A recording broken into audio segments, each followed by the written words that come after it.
That dash cam video helped provide a Bloomfield, New Jersey man's innocence. It's a story we first broke at 7 Online. This 30-year-old faced a number of charges, including eluding police and assault. Investigative reporter Sarah Wallace obtained the dash cam tapes, and she spoke exclusively with him. Sarah?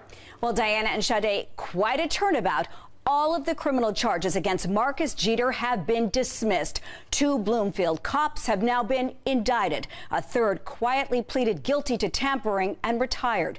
It's all because of video the cops may have tried to hide. Get out the car! Get out! This is the Bloomfield Police Department's dash cam video that prosecutors say they never saw when they pursued criminal charges against 30-year-old Marcus Jeter. Notice his hands in the air. He was charged with eluding police, resisting arrest, and assault. And also notice who throws repeated punches. If the tape hadn't surfaced, I was going to be doing jail. The incident began when cops were called to the Bloomfield home Jeter shares with his girlfriend. No charges were filed, and Jeter says he left after briefly talking to officers. they say you were eluding them. When they were behind me with the lights on, I pulled right over, you know.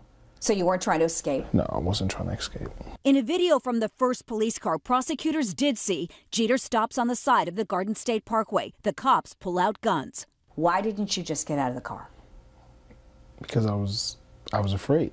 There was a cop on my left with a gun pointed at me, and there was one on my right side with a shotgun pointed. I'm afraid that I might get shot. If you got out? Mm-hmm.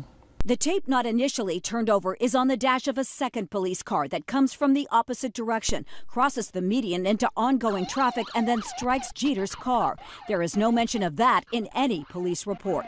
When Jeter first told his attorney that part of the story, it was incredible. I didn't believe his story at that particular point in time. So you finally believed him then? Yes. The next thing I know, as he's coming around the car, the glass gets busted, and all the glass goes in my face. Get out the car! Your hands are up? My hands are up. As soon as he opened the door, one of the officers reached in and just punched me in my face. As he's trying to take the seatbelt off, he's elbowing me in my jaw. And I'm like, ah! And he's like, stop trying to take my gun. Don't go for my gun! Stop resisting arrest. Stop trying to take my gun. And as he's saying that, I just knew, and I was thinking in the back of my mind, like, okay, this is gonna go wrong. Get down! Stop resisting! Stop resisting! Why are you trying to take my gun? Get off my gun! And right before when they opened the door about to put me in, the officer hits me in the back of the head again. as soon as prosecutors saw this video, they dismissed all of the charges against Jeter. Interesting to note, an investigation by Bloomfield PD's scandal-plagued Internal Affairs Division had found no wrongdoing by police officers. The blame is with the Bloomfield Police Department not providing that tape. If we hadn't had the tapes in this particular case, an innocent man would be in jail today.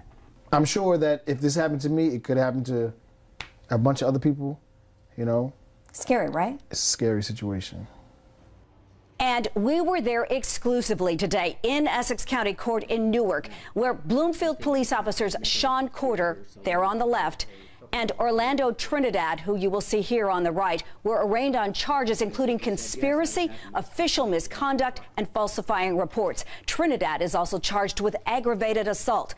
They pleaded not guilty. By the way, you can watch much more of my extended interview with Marcus Jeter on our website, 7 Online.